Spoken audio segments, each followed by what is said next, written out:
सत्संग से सोधी आवे, नहीं जीव 84 में जावे। सत्संग से सोधी आवे, नहीं जीव 84 में जावे। अब मेटो द्वेष और राग, हो राग या उम्र बतेरी जाली। अब मेटो द्वेष और राग, हो राग या उम्र बतेरी जाली। वो पांचवा वेद कौन सा है? वो सूक्ष्म वेद क्या है? श्रीमद् भगवद गीता अध्याय नंबर 4 के श्लोक नंबर 25 से लेकर 30 तक एक व्याख्या की है। बताया गया है कि कोई तो ऐसी साधना करता है, कोई देवताओं की पूजा करता है, कोई एक स्वाध्याय ही करता रहता है, कोई योग आसन करता रहता है, कोई खड़ा, कोई तप करता है, कोई हठ करता है, कोई केवल प्राणायाम पान अपान की क्रियाओं को देखता रहता है।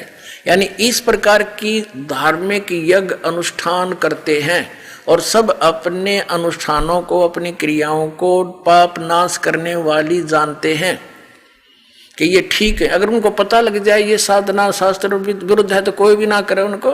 तो जो भी जैसी क्रिया साधना अनुष्ठान यज्ञ कर रहा है तो वो अपने को पाप नाशक ही मानता है। पाप नाशक मीन मोक्षदायक, पाप नाश होकर ही तो मोक्ष होगा।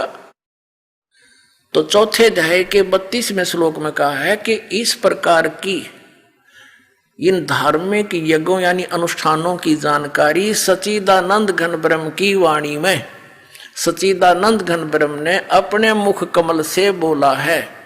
वो ज्ञान है, वो है सूक्ष्म वेद, वो है पांचवा वेद, जिसको तत्व ज्ञान कहते। वो तत्व ज्ञान है, वो पांचवा वेद है जो भगवान ने अपने मुख कमल से बोला है।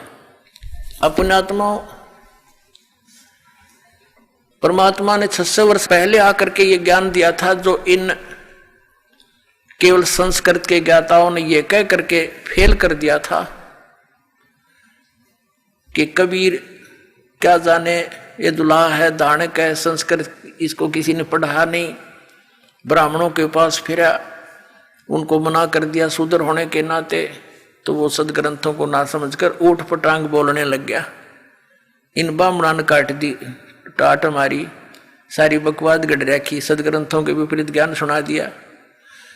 ये शंकराचार्य जितने भी सरस्वती और ये जितने भी आश्रम अपना ये कहते हैं सन्यासी गिरिपुरी, ये सभी ब्राह्मण वर्ग से ही थे। और पुण्यात्मा ब्राह्मण कोई जाति नहीं है। सूक्ष्म वेद में कहा है पंडित सोए जो पिंड की जाने, ब्राह्मण सोए जो ब्रह्म पहचाने। ब्राह्मण वो होता है जो भगवान को पहचान ले। और दूसरी भाषा में हमारे यहाँ जो परंपरागत उस व्यवस्था में पंडित मानते हैं विद्वान पुरुष को, जिसने काशी विद्यापीठ में जो है ना से शिक्षा ग्रहण कर ली, वो पंडित बन गया किसी एक विषय का। मेरे पूज्य गुरुदेव जी इस परंपरागत ब्राह्मण वर्ण में जन्मे थे, लेकिन वो कभी अपने आप को पंडित नहीं कहते थे।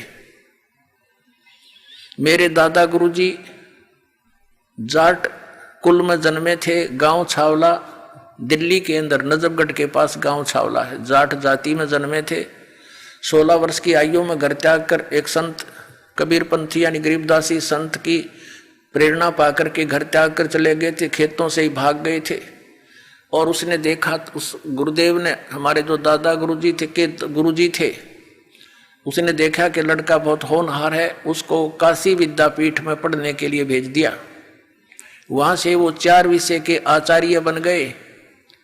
उनको पंडित चिदानंद नाम से जाना जाता था। अब हरियाणा में जिला सोनीपत खुरखोदा के पास एक छोटा सा गांव है गोपालपुर।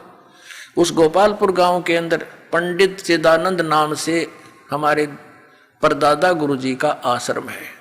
अब दास ये समझाना चाहता है, कदे कोई ब्राह्मण चंगरजा कि ये तो सारे ब्राह्मणों ने ऐसा कह रहा ना, उन ब्राह्मणों को नहीं, वो हमारे पूज्य गुरुदेव जी ब्राह्मण थे, लेकिन वो पंडित नहीं कहते थे अपने आप को। वो कहते थे नहीं, हम तो संत हैं, हमें मार्ग समझ में आ गया है।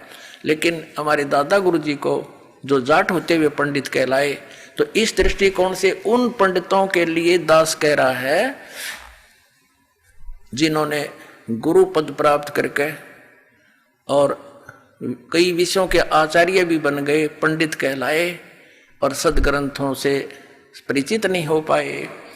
तो श्री शंकराचार्य जी के वचनानुसार सबसे बड़ा पशु कौन है, ये वो आप ही फैसला करना।